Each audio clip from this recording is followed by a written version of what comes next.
The first thing I remember is the lights. Not the normal, boring lights of a classroom, but the electric blue and deep purple glow of the universe. I was 10 years old, standing in the middle of a galaxy. It was a projection, of course, a swirling cosmos on the domed ceiling of the Kosai Science Museum in Columbus. Our 5th grade class was on a field trip, and it was the most exciting day of the year. The air smelled like popcorn and static electricity. My best friend, Liam, was making laser sounds next to me, pretending to shoot down asteroids. I remember laughing, my head tilted all the way back, my mouth open in a silent wow. And then the stars began to fall. Not in the beautiful, shooting star way. They tilted.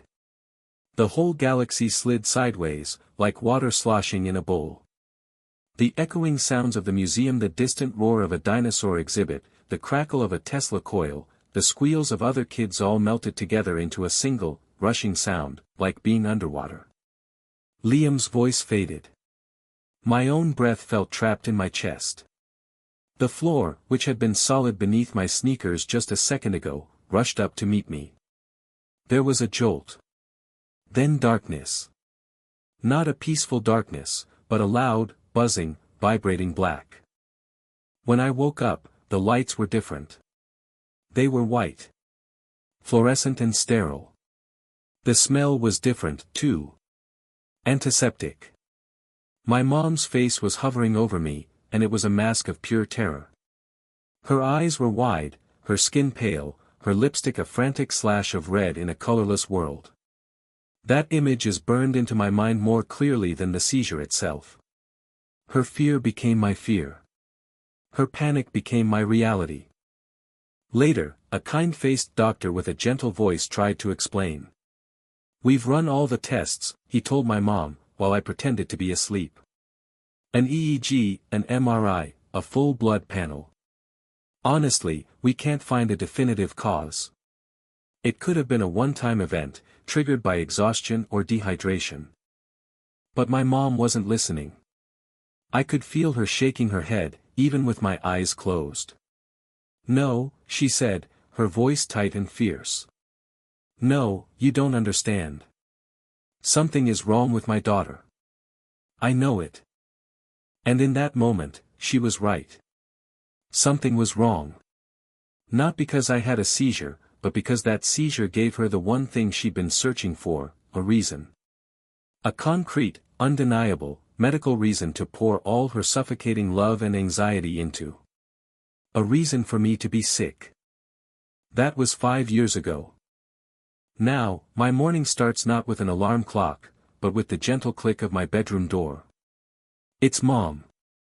She never knocks. She believes a sick child shouldn't be startled. "Maya, sweetie. Time for your morning meds." Her voice is a soft lullaby, the same one she's used every day for the last 1,825 days. I peel my eyes open. The room is still dim, the sun just a faint gray promise behind my curtains. She's standing by my bed, a small tray in her hands. On it is a glass of water and a little plastic organizer with 7 tiny compartments, one for each day of the week. MTWTFSS. Today is Wednesday. The little W compartment is open. I push myself up, my body feeling heavy and slow. It's not the satisfying ache of a good night's sleep. It's a chemical sluggishness, a fog that the Adderall is supposed to cut through later, but only after making my heart feel like a trapped bird for a few hours. "How are you feeling?" she asks, her eyes scanning my face with the intensity of a forensic scientist. She tucks a stray piece of hair behind my ear, her fingers cool against my skin. "You look a little pale." "I don't feel pale. I feel nothing. Just tired. I'm okay, Mom." She hums, a sound of gentle disbelief. She hands me the pills. One large, oblong Keppra for the epilepsy I haven't shown signs of in 5 years. One small, white hydroxychloroquine for the undifferentiated connective tissue disorder that was diagnosed based on a single high ANA test and her detailed descriptions of my joint pain. And one tiny, orange Adderall for the ADHD that's supposed to help me focus, but mostly just makes me feel irritable and hollows out my appetite. I swallow them down with the water, the familiar bitterness clinging to the back of my throat. I'm 15 years old, 5 feet tall, and 82 pounds. The last part is a constant source of her worry, and my secret shame. It's hard to eat when you feel perpetually nauseous. There's a good girl, she coos, taking the empty glass. Now, I also brought you a Tylenol. I think you feel a little warm. Just to be safe. I don't feel warm. I never feel warm. But I take the Tylenol anyway. It's easier than arguing. Arguing makes her face crumple with worry, her voice tremble. You're just trying to be brave for me, I know, she'll say. You don't have to hide your pain from your mother. It used to be confusing. When I was 11, 12, even 13, her certainty was a force of nature. If she said I was dizzy, I would start to feel the room spin. If she said my joints ached, a dull throb would begin in my knees. She was so convincing. She would document everything in a spiral notebook with a pink cover, her handwriting neat and precise. 9:15 a.m., Maya reports feeling lightheaded. 11:30 a.m., complains of knee pain after walking up the stairs. 3 p.m., appears fatigued, eyes unfocused. Her narrative became my own. I was the sick girl. It explained why I couldn't keep up in gym class, why I had to miss sleepovers, why my life was a revolving door of doctors' offices and waiting rooms. It gave me an identity. A broken one, but an identity nonetheless. The problem is, for the last 2 years, I've started to feel like a fraud. The fog in my head is starting to clear, and in the moments of clarity, I feel fine. I feel like a normal teenager who's being pumped full of drugs she doesn't need. My phone buzzes on the nightstand. It's a text from Jenna. Jenna, movies tonight? That new Marvel one is out. 7 p.m. at the Cinemark. Chloe and Sam are coming. My heart gives a little pang. Not a symptom. Just a normal, human pang of longing. I want to go. I want to sit in the dark with my friends, sharing a giant popcorn and laughing at stupid jokes. I want to feel the sticky soda on my fingers and talk about the movie for hours afterward at a diner. I type back, my fingers hovering over the screen. I wish. Not feeling great. The lie tastes like ashes in my mouth. It's the same lie I've been telling for years, but now it feels different. Because I know it's a lie. Jenna, that sucks, sad face. Feel better, Maya. We'll miss you.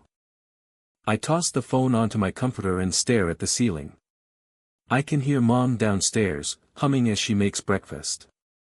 She'll make me oatmeal with extra protein powder to help me gain weight. She'll remind me about my cardiology appointment with Dr. Evans tomorrow. I'm just so worried about this heart rate thing, sweetie, she'll say, her brow furrowed with practiced concern. We need to get to the bottom of it. I close my eyes. I know what tomorrow will be like. It will be a performance. And I am the unwilling star. The worst part is, I'm not even sure what's real anymore. I know I had that one seizure. It's a documented fact, witnessed by 30 other kids and 2 teachers. That was real. The high ANA test was real, a 1 to 160 ratio, the lab report said. But the rest of it? The fevers that vanish the moment we get to the clinic. The swollen joints that only my mother can see. The racing heart that only seems to happen right before a cardiology appointment. It's like living in a house where all the mirrors are warped. You look in them for long enough, and you start to believe the distorted reflection is your own. For years, I believed it. But now, I'm starting to see the smooth, clear glass underneath. And the person I think I see in it isn't sick at all. She's just trapped. I get out of bed and the first thing I do is step on the scale in my bathroom. The digital numbers blink, then settle. 82.4, I sigh. It's a number that means nothing to me, but everything to my mom. It's another piece of evidence for her case. See? She's not thriving. I splash cold water on my face, looking at my reflection in the medicine cabinet mirror. My eyes are tired, shadowed not by illness, but by the Keppra. It makes my dreams vivid and strange, and sleep feels less like rest and more like a second, weirder life. My skin is clear, my cheeks have a natural flush. I don't look pale. I don't look sick. I just look medicated. Downstairs, the smell of oatmeal hangs in the air. Mom is at the kitchen counter, meticulously stirring a pot. Her back is to me. She's wearing her usual, at-home uniform, comfortable yoga pants and a pastel-colored fleece zip-up. Her hair is pulled back in a neat, low ponytail. Everything about her is organized, controlled. "There you are, sleepyhead," she says without turning around. She can sense me, like she has a sixth sense calibrated only to my presence. "I'm making your oatmeal. I added a scoop of that vanilla protein. Dr. Miller said we need to be aggressive about your weight." Dr. Miller is my gastroenterologist.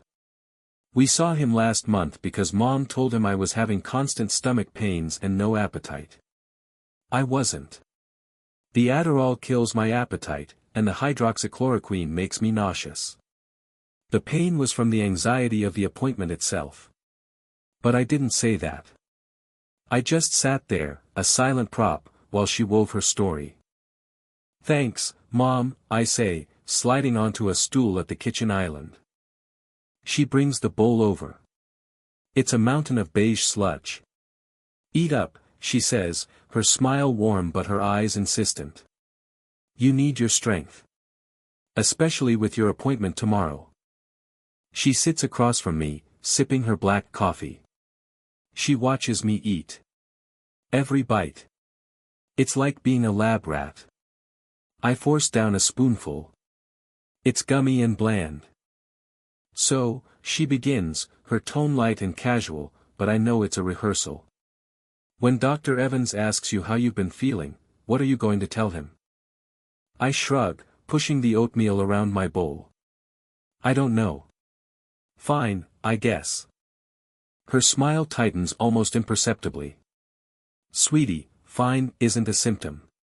We need to be specific. Remember last night? When you were watching TV and you suddenly got really quiet and put your head in your hands?" I look at her, confused. "I was just tired, Mom." No, you said you felt dizzy," she corrects gently. "And your heart was beating fast. You told me. Don't you remember?" I search my memory. The scene she's painting feels vague, like a dream I can't quite grasp. I remember being tired. I remember the show being boring. Did I say I was dizzy? Did my heart beat fast? Maybe it did.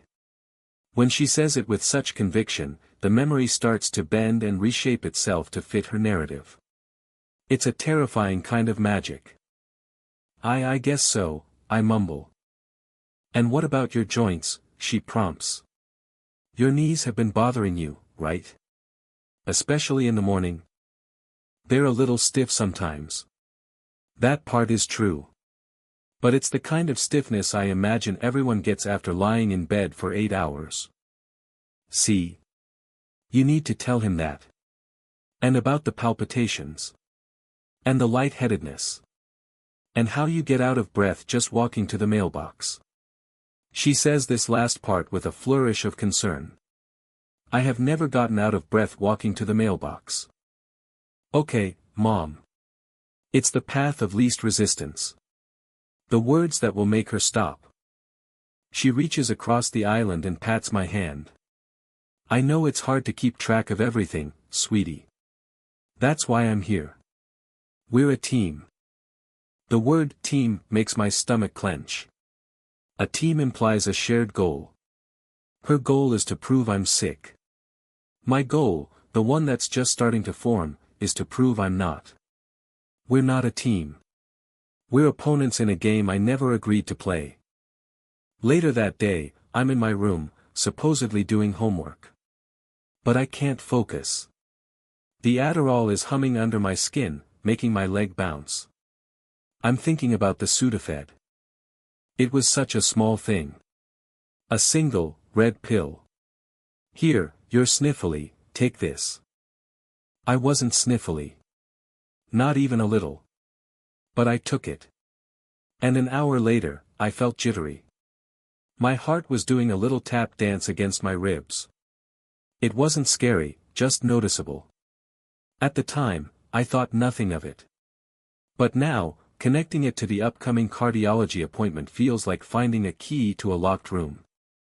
I open my laptop and type in the search bar, Munchausen by proxy.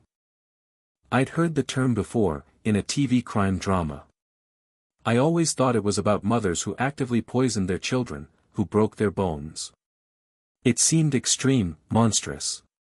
Nothing like my mom, with her soft voice and her warm hugs. But as I read, a cold dread seeps into my bones. The articles describe a caregiver who fabricates, exaggerates, or induces illness in a person under their care. The motive? To gain attention, sympathy, and a sense of purpose from being the dedicated caretaker of a sick individual. The perpetrator may not seem malicious in their intent, one article reads.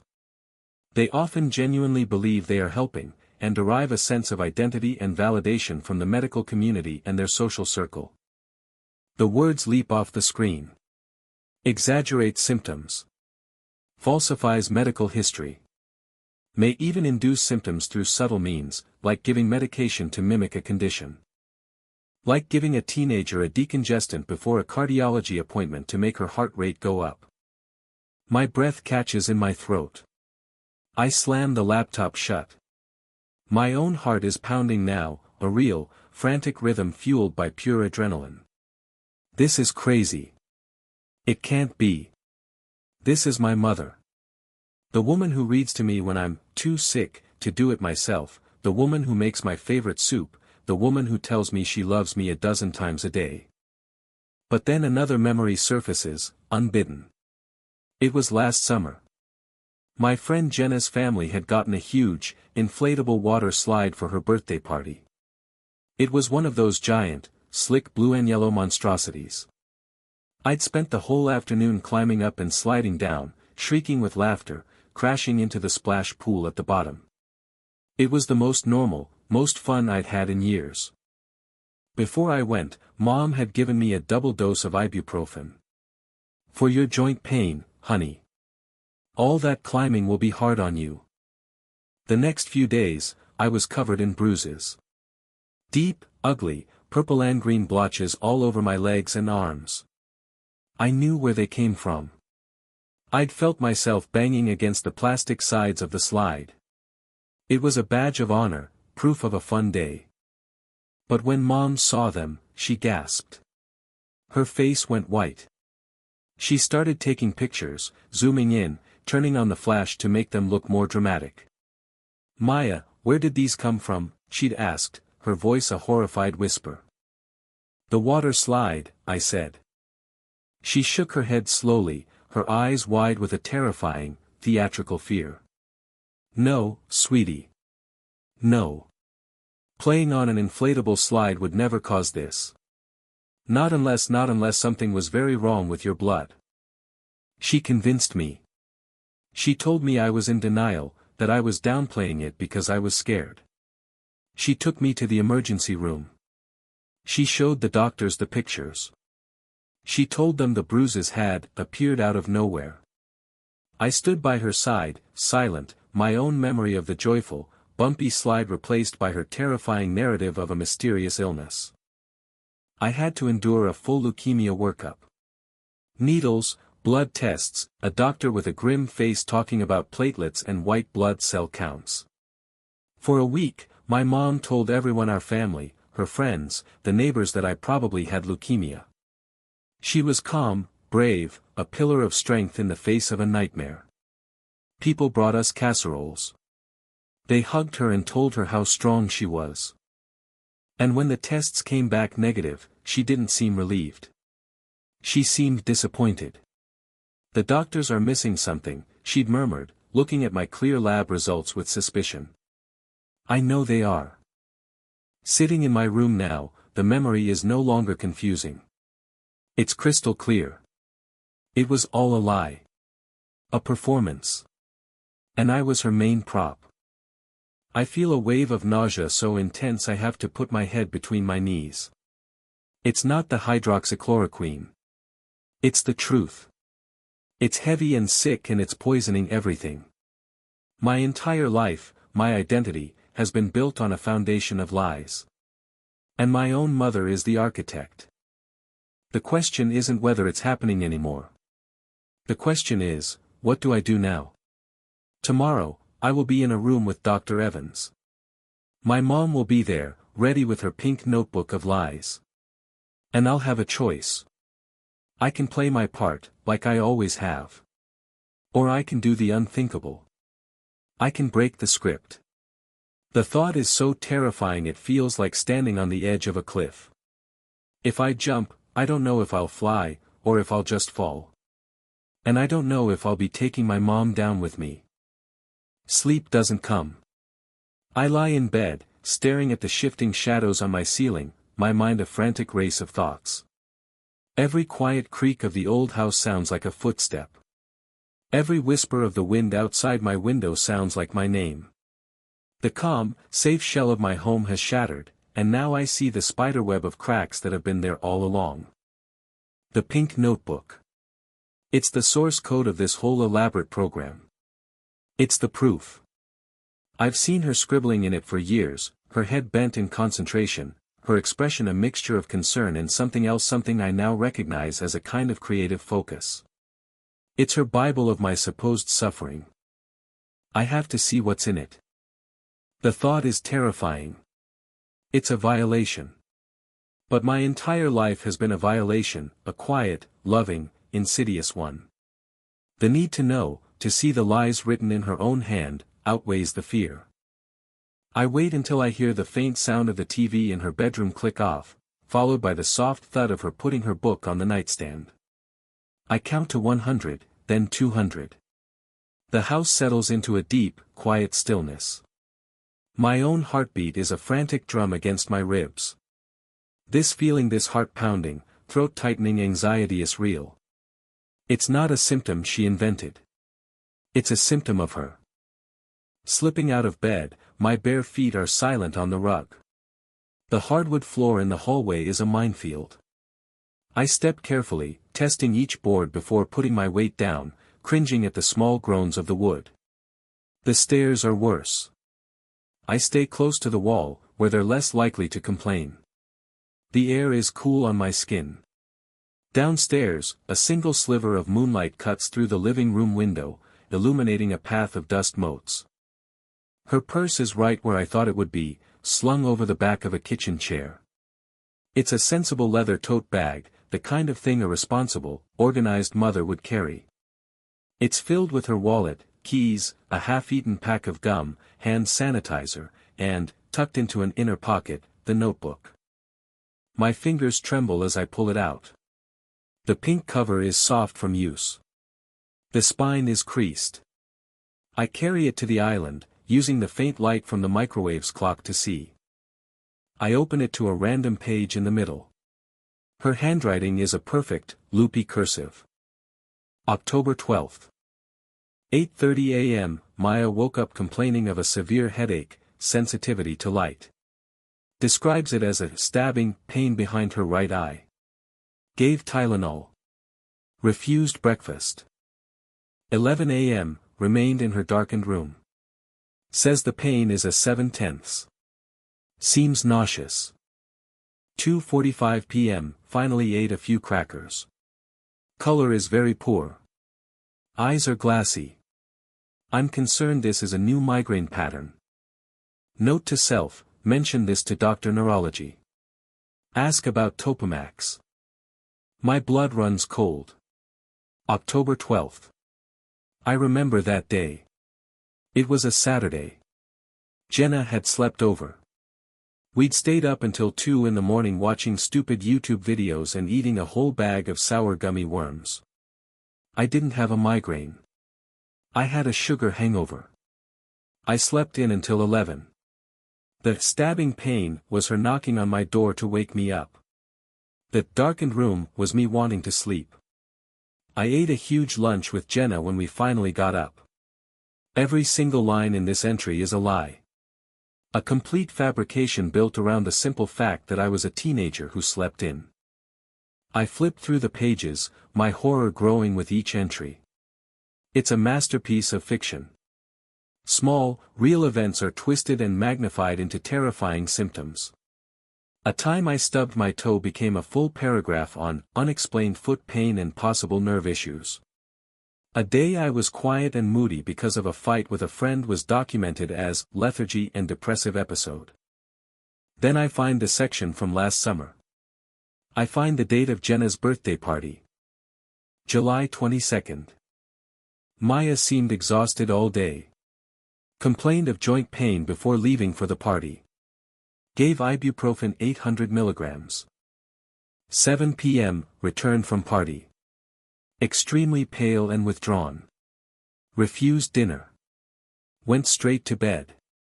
When I checked on her, she was crying silently.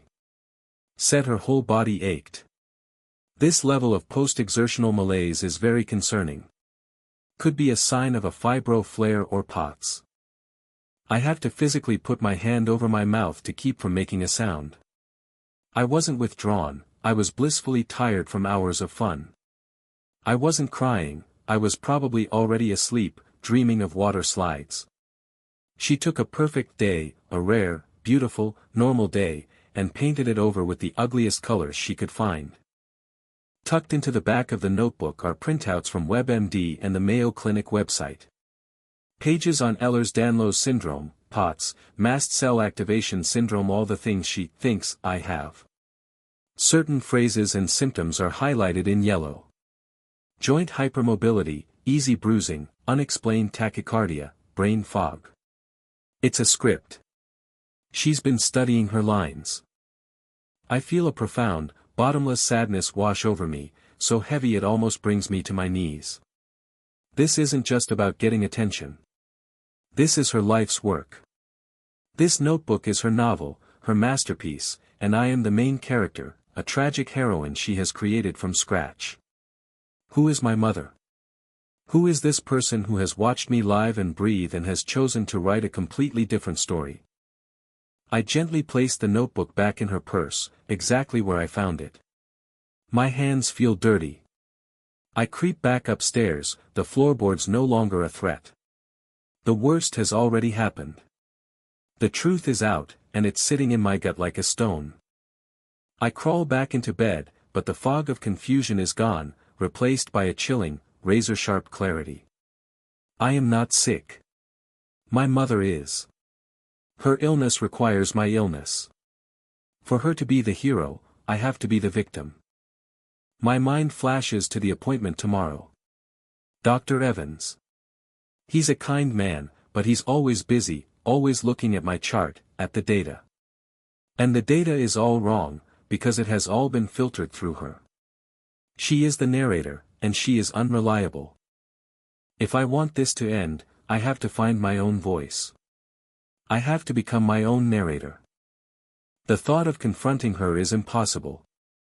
She would crumble, but then she would rebuild her defenses, accuse me of being confused, of being ungrateful, of being sick and not knowing it. I can't win a direct fight. She's been practicing for years. So I have to go around her. The next morning, the atmosphere in the house is thick. I feel like an undercover agent. I watch her as she bustles around the kitchen, her face a mask of loving concern. It's all a performance. The gentle questions, the soft touches. Every move is calculated. I feel like I'm seeing the world in a new color spectrum, one that reveals the hidden motivations behind every word and action. Morning, sweetie, she says, placing a bowl of oatmeal in front of me. Big day today. Did you sleep okay? Like a rock, I say, my voice even. It's my first act of defiance. She frowns slightly. That's good. But remember what we talked about. The dizziness. The palpitations. It's important that Dr. Evans has the full picture. I just nod, taking a bite of oatmeal. Just as we're about to leave, she comes towards me with a small paper cup of water and a single, small red pill. Sudafed. Here, she says, her voice bright. Your allergies seem to be acting up a little. I can hear a little sniffle. Let's not let that confuse the issue with your heart. I look at the red pill in her palm. It's the key. It's the piece of the puzzle that started this whole thing. It's her tool to manipulate the data, to ensure the doctor finds what she wants him to find. I take the pill and the water. Thanks, Mom, I say, my eyes meeting hers. I raise the cup to my lips. But as I tip my head back, I expertly palm the pill, letting it rest between my cheek and gums, and swallow only the water. It's a trick I saw in a movie once. All gone? She asks, smiling, satisfied. All gone, I reply, my heart hammering. The game has begun. And for the first time, I'm not just a pawn. I'm a player. The drive to the Cleveland Clinic is quiet. Mom hums along to a soft rock station, her hands tapping lightly on the steering wheel. She thinks it's a peaceful quiet, the calm before another medical battle. For me, it's the loudest silence I've ever experienced. The tiny, undissolved pill in my cheek feels like a hot coal. My plan feels both brilliant and insane. We walk through the glass doors of the massive cardiology building. The air inside is cool and smells faintly of floor polish. The place is a familiar maze to me. I know which way to turn for the pediatric wing, I know which elevators are fastest, I know which chairs in the waiting room have the least lumpy cushions.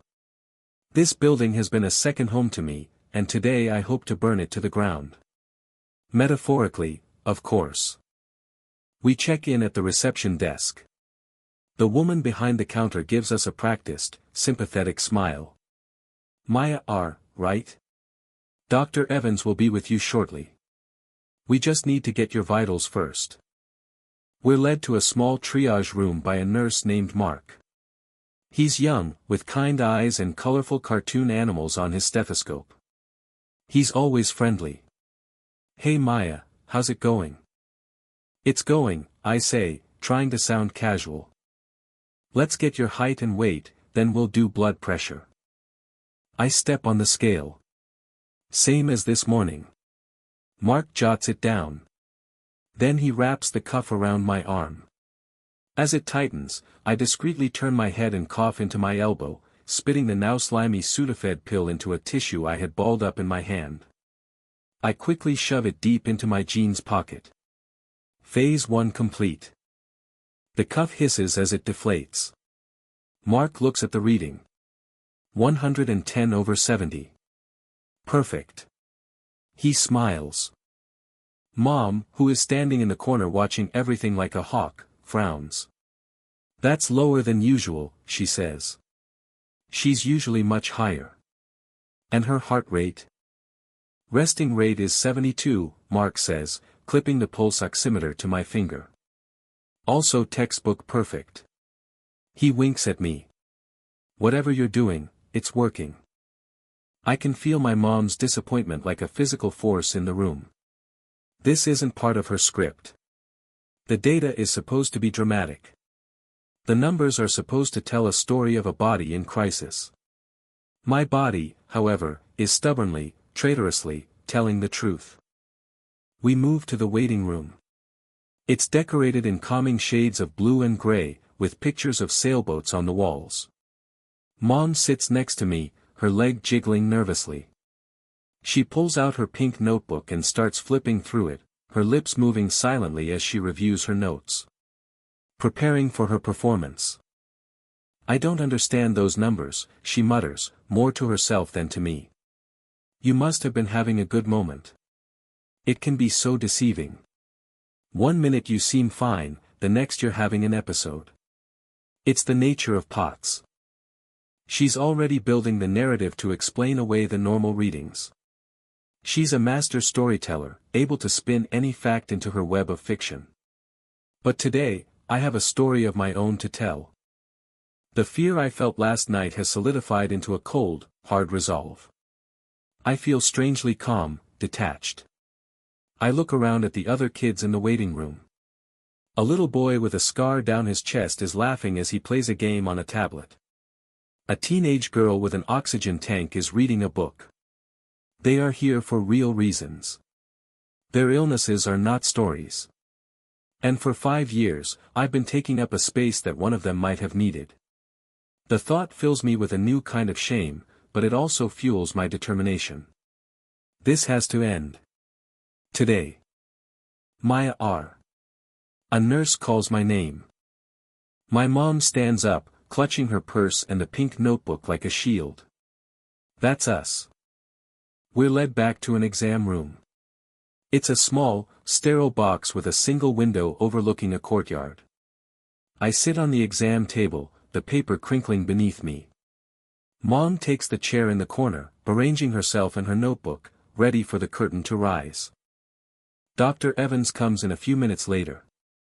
He's a tall man in his 50s, with graying hair and a weary but kind expression.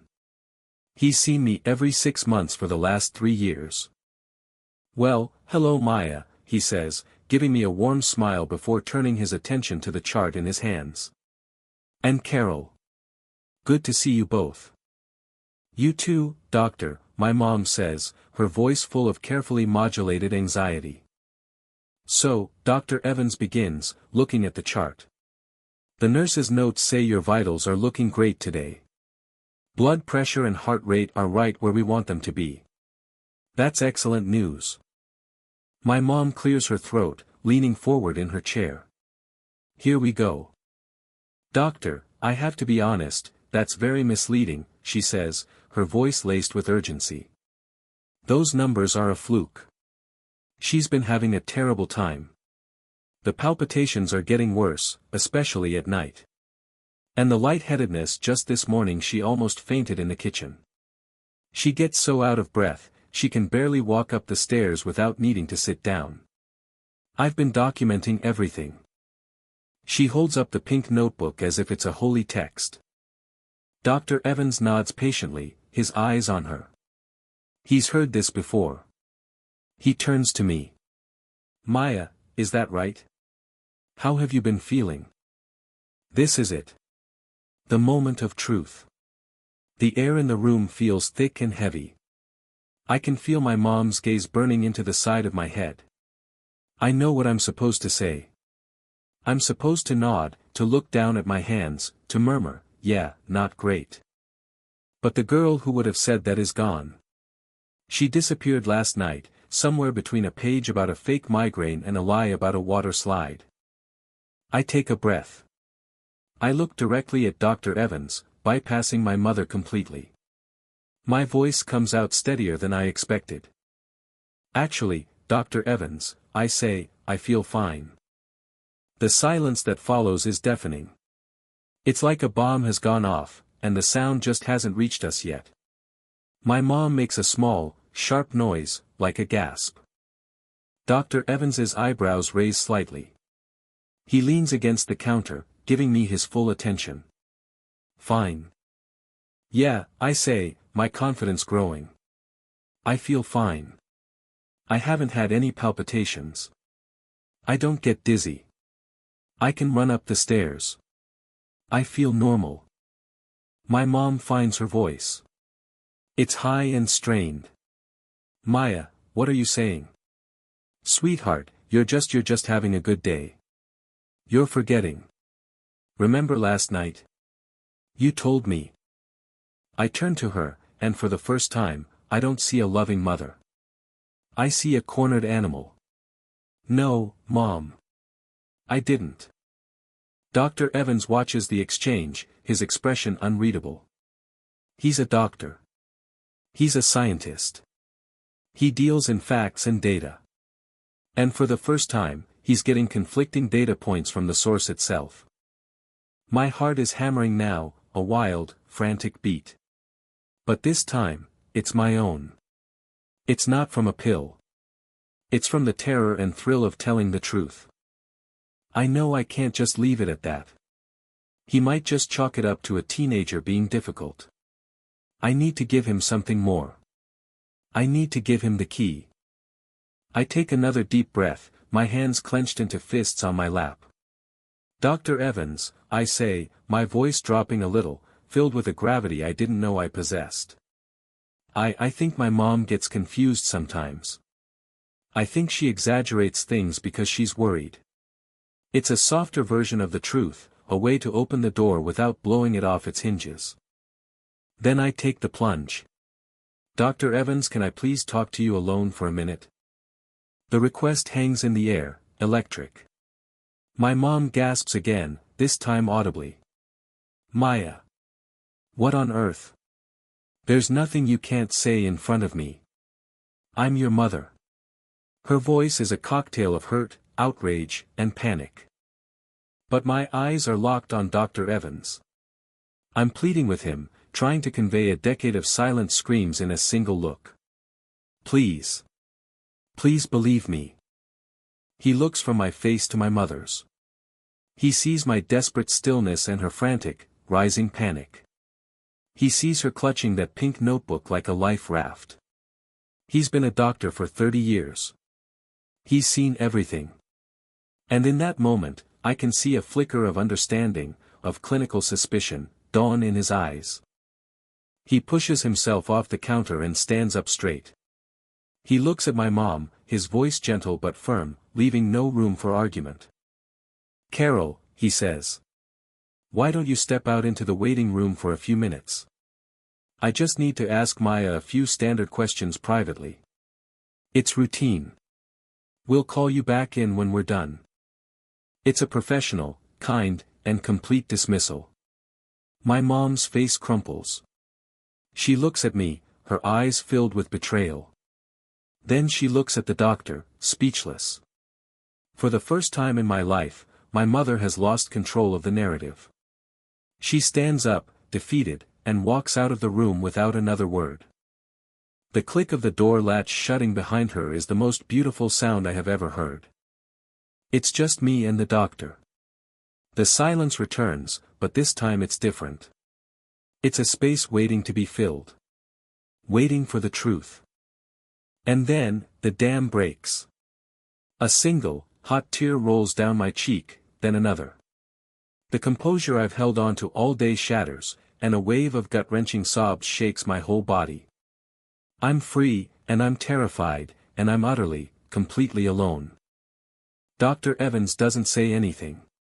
He just walks over to the tissue box, pulls out a handful, and places them quietly in my lap. He waits. He gives me the space to fall apart, and the silence to put myself back together. The sobs are ragged and ugly, torn from a place deep inside me that has been silent for 5 years. It's a flood of every swallowed protest, every faked symptom, every lonely night spent feeling crazy. It's the grief for a childhood lost not to illness, but to the illusion of it. Dr. Evans waits with a patience that feels like a gift. He doesn't rush me. He doesn't say, it's okay. He just stands there, a quiet, solid presence in the room, letting the storm pass. When the worst of it is over, I'm left hiccuping, my face wet and blotchy, a wad of shredded tissues in my fist. I feel raw and exposed, but also strangely light. I'm sorry, I whisper, my voice hoarse. You have absolutely nothing to be sorry for, Maya, he says, his voice soft. He pulls a stool over and sits down, so he's at my level. He's not looming over me. He's meeting me where I am. Do you want to tell me what's going on? I nod, taking a shaky breath. The words come out in a clumsy, tangled rush. It's my mom. I don't think I'm sick. Not like she says. The seizure, the one in 5th grade, was real. I know it was. Everyone saw it. But after that I don't know. I tell him about the fevers that only exist at home. About how she'll give me Tylenol when I feel fine, then claim in the clinic that I had a fever but she treated it. I tell him about the Sudafed. This morning, I say, my voice gaining a bit of strength. She gave me a Sudafed. She said I was sniffly. I wasn't. She does it before we come here. I read that it makes your heart rate go up. I pretended to take it today. I hid it in my cheek. I see a flicker of something in his eyes. Confirmation. He's not just listening to a hysterical teenager, he's hearing evidence that aligns with the clinical picture he just witnessed. A mother insisting on symptoms of tachycardia, and a child with a perfectly normal heart rate. I don't remember half the things she says I do, I continue, the words pouring out now that the gate is open. She'll say, you look dizzy, or, your joints look swollen, and she says it so much that sometimes I start to believe her. It used to work. But now I'm just sitting there and I feel fine. But she takes pictures from weird angles to make things look worse, and she writes everything in this notebook. I tell him about the water slide. About the bruises. About the leukemia scare. I tell him how she told everyone I was probably dying, and how people brought food and offered sympathy, and how she seemed to thrive on it. I know what it was from, I say, shame washing over me again. I knew it was from playing. But she convinced me that it was impossible, that I must be really sick for that to happen. So I didn't say anything. I was scared. I finally look up and meet his eyes. I'm scared now, I admit in a small voice. I'm scared that if I say this, we'll get in trouble. Or that no doctor will ever believe me again if I really do get sick someday. I feel like it's my fault, too. I should have said something years ago. But it's so confusing. It feels like my whole life is a lie she made up. He listens to all of it without interruption. His face is calm, but his eyes are sharp, analytical. He's processing, connecting dots I didn't even know were there. When I finally fall silent, exhausted and empty, he nods slowly. Maya, he says, and his voice is serious, but full of compassion. Thank you. Thank you for telling me. That took an incredible amount of courage. More than you can probably imagine. He pauses, choosing his next words carefully. I want you to listen to me very carefully. You did the right thing. You are not in trouble. And what you are describing is a very serious situation, but not in the way you've been led to believe. The problem is not with your health. He stands up and walks over to the phone on the wall. I need to make a phone call. I'm going to ask someone to come and talk with us. She's a social worker here at the hospital. Her name is Ms. Albright, and her job is to help kids who are in difficult situations. Is that okay with you? A social worker. The words send a new jolt of fear through me. It makes it all real. Official. But I also feel a profound sense of relief. I'm not alone with this anymore. I nod. Okay. While he makes the call, speaking in a low, professional tone, I sit on the exam table, feeling small and fragile. I look out the window at the courtyard. People are walking by, laughing, talking on their phones. A whole world is going on out there, a world I haven't been a part of. A few minutes later, there's a soft knock on the door. A woman with warm eyes and a kind smile steps in. She's holding a clipboard, but she keeps it down at her side, not as a barrier. This must be Ms. Albright. Hi Maya, she says gently. I'm Sarah Albright. Dr. Evans told me you might want someone to talk to.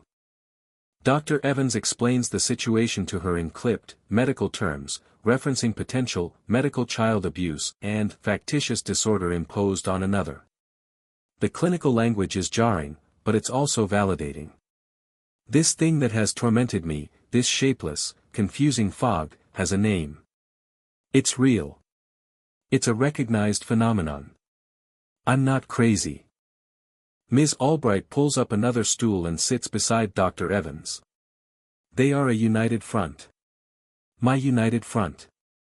Maya, she says, her voice incredibly soothing. Our number one priority right now is you. Your safety, and your well-being. We're going to figure this out together, step by step. You don't have to carry this alone anymore. She explains what will happen next. She and Dr. Evans will need to speak with my mother. There will be an investigation. They will need to contact Child Protective Services, as is legally required. My stomach plummets. My mom, is she going to be arrested? The thought is horrifying. Despite everything, she is still my mom. The idea of her being handcuffed, taken away. That's not the immediate goal, Ms. Albright says gently, sensing my panic. The immediate goal is to make sure you are safe and healthy, and to get your mom the help that she needs. It's very likely she is sick, too, just in a different way. Sometimes, parents get so overwhelmed with anxiety that they can't see clearly anymore. Our job is to help everyone in the family, not to punish. Her words are a balm on my raw nerves. The next part is the hardest. Ms. Albright says, I don't think it would be a good idea for you to go home with your mother today, Maya. We need some time to sort things out. Do you have any other family? A grandparent, an aunt or uncle, someone you trust that you could stay with for a little while? I immediately think of my mom's sister, Aunt Sarah. She lives about an hour away. She's always been different from my mom. More relaxed, more fun. She sends me funny memes and asks about school, not about my symptoms. Whenever we visit her, Mom is always on her best behavior, her worry dial turned down from a 10 to a 4. I've always felt normal around Aunt Sarah. My Aunt Sarah, I say. Okay, Ms. Albright says, writing it down. That's a great start. We'll give her a call. Then comes the moment I've been dreading. Dr. Evans and Ms. Albright have to go talk to my mom. Ms. Albright suggests I stay in a different, more comfortable room while they do. A small, private waiting room down the hall, with armchairs and magazines. As they get up to leave, I feel a surge of panic. Wait. They both turn. What if she convinces you? I whisper. She's really good at it. She'll cry. She'll make you think I'm the one who's confused. Dr. Evans gives me a small, sad smile. Maya, we have your vitals from today. We have the fact that you were given a medication intended to alter those vitals. And most importantly, we have your testimony. We are trained for this. We won't be convinced. I watch them leave the room. The door closes, and I'm alone again. But this time, the silence feels different. It's the silence of a held breath. The silence before everything changes, forever. I sit in the small, quiet room, which feels more like a cozy office than a hospital waiting area. There's a ficus tree in the corner and framed art prints of flowers on the walls. It's meant to be calming, but my nerves are stretched so tight I feel like a guitar string about to snap. I can't sit still. I pace the small length of the room, my sneakers silent on the plush carpet. Every muffled sound from the hallway makes me jump. Is that them? Is that my mom? I imagine the scene unfolding in another room down the hall. Dr. Evans and Ms. Albright on one side, my mom on the other. I can picture her face perfectly. First, confusion. Then, wounded indignation. And then, the tears. She's a master of tears. They aren't wild, messy sobs, but delicate, heartbreaking drops that well in her eyes and spill down her cheeks, each one a testament to her maternal suffering. She will tell them I'm confused. She'll say my illness affects my memory, my perception. She'll say the stress of it all makes me lash out. She'll talk about her sleepless nights, the endless research, the sacrifices she's made. She will paint herself as a saint and me as a tragic, troubled child who doesn't understand what's best for her. My faith in Dr. Evans and Ms. Albright wavers. What if my mom is just that good? What if they start to doubt? The last 5 years of my life have taught me that her version of reality can be incredibly persuasive. After what feels like an eternity, the door opens. It's Ms. Albright. Her face is calm, but her eyes hold a deep sadness. My mom is not with her. My heart plummets. What happened? I ask, my voice barely a whisper. Let's sit down, Maya, she says gently. We sit in 2 armchairs facing each other. She leans forward, her hands clasped. We spoke with your mother, she begins. It was difficult. Just as you predicted, she denied everything. She was very upset and believes that you are very sick and confused, and that we are interfering with your care. My stomach twists into a knot. So you believe her? No, Maya, she says firmly, meeting my eyes. Absolutely not. We did not believe her. Her reaction, her story, the inconsistencies, it was all very consistent with what we would expect in a situation like this. Your mother is in a great deal of denial, and she is in a lot of pain. But that doesn't change the facts. And the fact is, you are not safe to go home with her right now. The relief is so immense, so total, that I feel lightheaded. They believed me. They saw through it. So what happens now? I just got off the phone with your Aunt Sarah, she says, a small smile touching her lips. She was very concerned to hear what was going on. She said she's had her own worries for a while now, but she didn't know how to step in. She is on her way here right now. She's going to take you home with her for the time being. Aunt Sarah. Safety.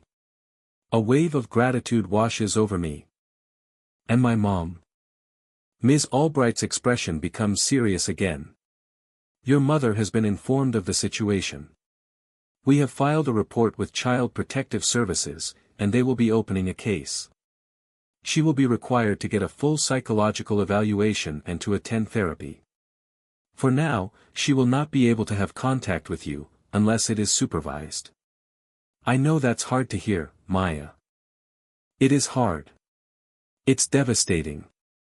A wall of glass has just been erected between me and my mother. But it's a wall I desperately need. It's okay, I say, though my voice cracks. I think it's for the best. While we wait for Aunt Sarah, Ms. Albright makes a few more calls. She contacts my pediatrician and my other specialists, informing them of the situation and the hold on my current treatment plan. A full medical re-evaluation will be scheduled.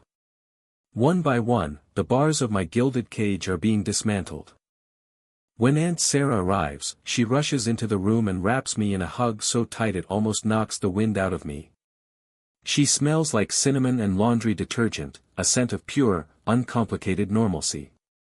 She holds me at arm's length, her eyes scanning my face. Oh, sweetie, she says, her own eyes welling up. I'm so sorry. I'm so sorry this happened to you. There's no judgment. No doubt. Just love and regret. Leaving the hospital feels surreal. I've walked out of these doors so many times, trailing behind my mom, another appointment checked off, another set of symptoms documented. This time, I'm walking beside my aunt, toward a new and unknown future. I don't look back. The first few weeks at Aunt Sarah's house are a strange paradise. Her home is messy, lived in, and happy. There are stacks of books on every surface and dog hair on the sofa. She lets me sleep in until noon. She makes me grilled cheese and tomato soup for dinner. She doesn't ask me how I'm feeling unless I actually look sick. She doesn't watch me eat. She doesn't keep a notebook. Under the care of a new pediatrician, I begin the slow process of tapering off the medications. First the hydroxychloroquine. The low-grade nausea that has been my constant companion for years slowly fades. Food starts to have flavor again. Then, we start lowering the Keppra. The mental fog I lived in begins to lift. It's like a film being peeled off my brain. I feel sharper, clearer, more present. The only medication I stay on is a low dose of Adderall, prescribed after a real, thorough evaluation confirmed my ADHD. I also start seeing a therapist named Dr. Anya Sharma.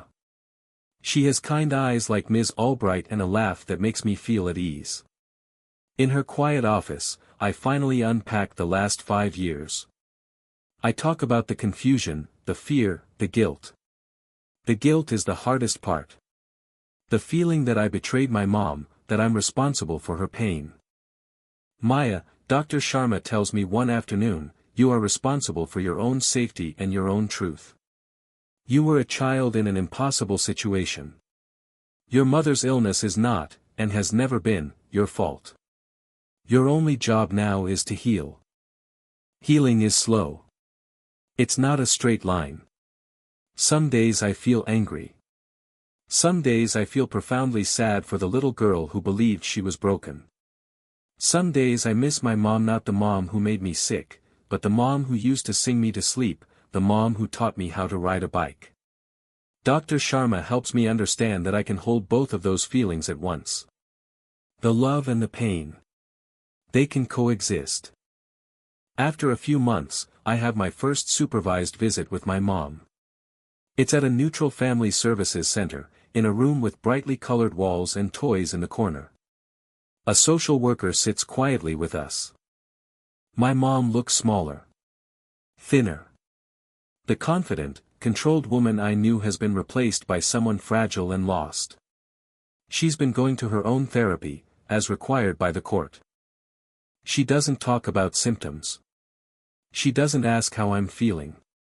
She just looks at me, her eyes filled with a universe of pain. They told me they gave it a name, she says, her voice a near whisper. The things I was doing.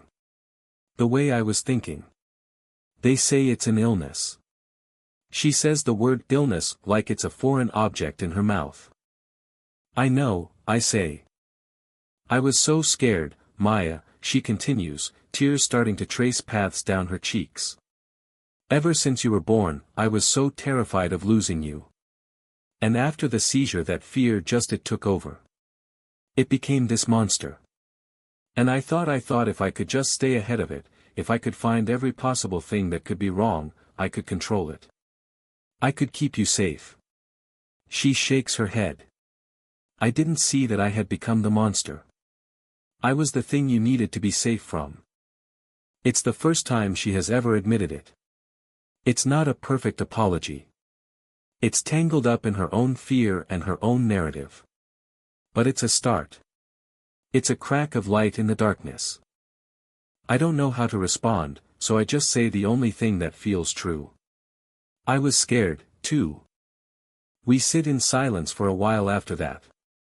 It's not a comfortable silence, but it's an honest one. The next 2 years pass in a series of small, monumental moments. The first time I go to a sleepover at Jenna's house without a bag full of pill bottles. The first time I join a school club, the theater tech crew, and stay late after school, breathing in the smell of sawdust and paint, feeling a part of something. The first time I get a real, actual cold and my aunt just gives me tea with honey and tells me to rest, without once taking my temperature or listening to my breathing. Each normal experience feels like a radical act of recovery. I gain weight. Not a lot, but enough that my face fills out and I don't look so haunted. I grow an inch. My clothes start to fit differently. I look in the mirror and see a stranger I'm slowly getting to know. She has opinions. She likes loud music.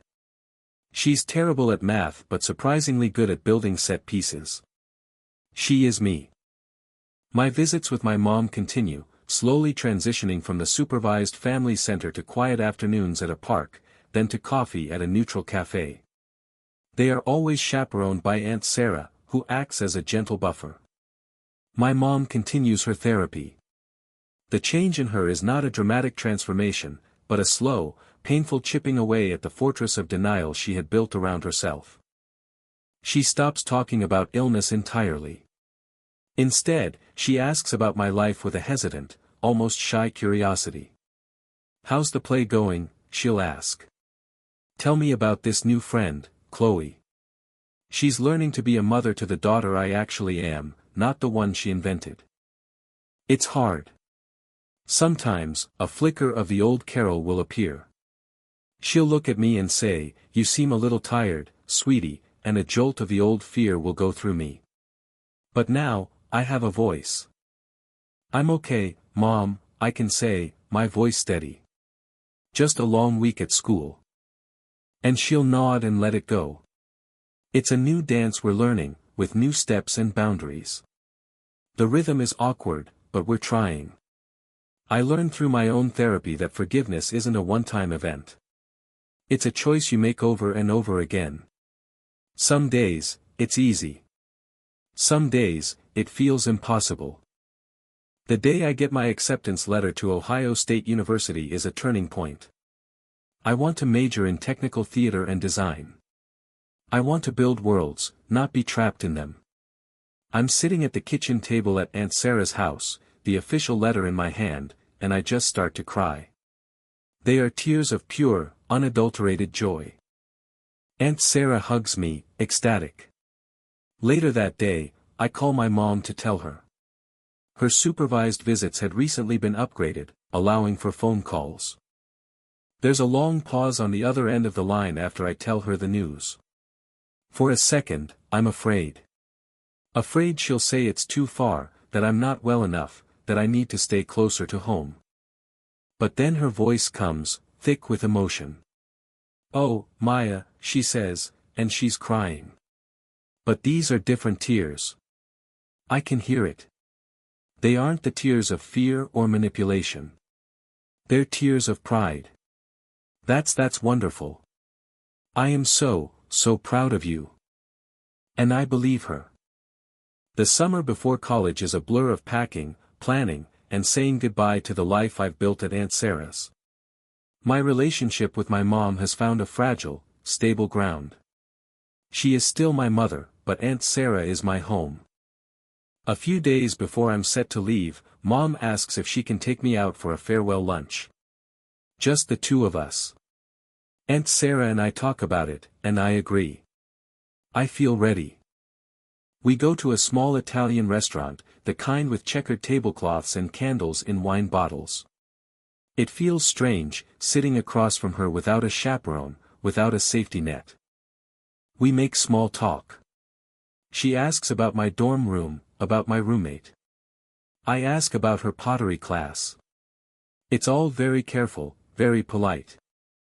Then, as we're waiting for the check, she reaches into her purse. My body tenses, a conditioned reflex.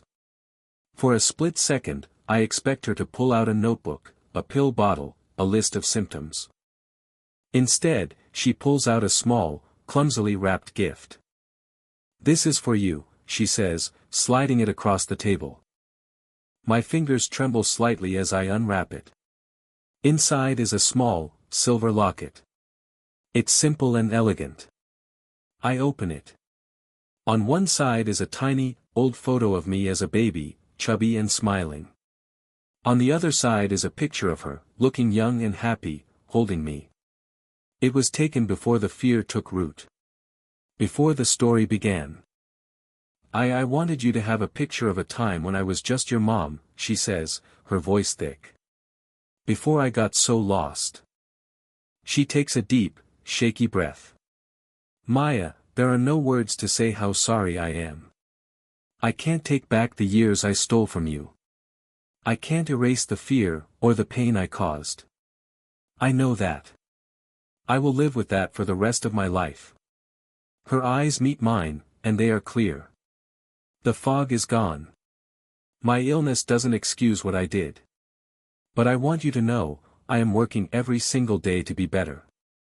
To be the mother you always deserved. She looks down at her hands. My greatest fear was that something terrible would happen to you. And in the end, that terrible thing was me. I'm so sorry. The apology is pure. It's untangled from excuses. It's just the truth. And it lands in my heart, not as a solution, but as a release. It's the final bar of the cage unlocking. Tears well in my eyes. I know, Mom, I say. The words are for her, but they're also for me. I know she's sorry. And I know I can start to let go. I can pack up the pain and the anger, and I can put it in a box, like an old photo. It will always be a part of my story, but it no longer has to be the whole story. I leave for college a few days later. Aunt Sarah drives me to Columbus and helps me move into my dorm. As she's about to leave, she gives me one last, fierce hug. You call me for anything, she says. Anything at all.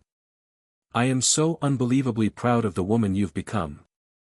That night, I stand alone in my new room. It's small and smells like fresh paint. Through the window, I can see the lights of the campus, a new galaxy of possibilities. It's terrifying. It's exhilarating. I put the silver locket on my dresser. I don't know if I'll ever wear it. But I'll keep it. It's a reminder of where I came from, and of how far I've traveled. My heart is beating a steady, calm rhythm in my chest. It's not too fast, not too slow. It's not a symptom to be documented or a problem to be solved. It's just mine. For the first time, I am the only one listening to it. And it's telling me that I'm finally home.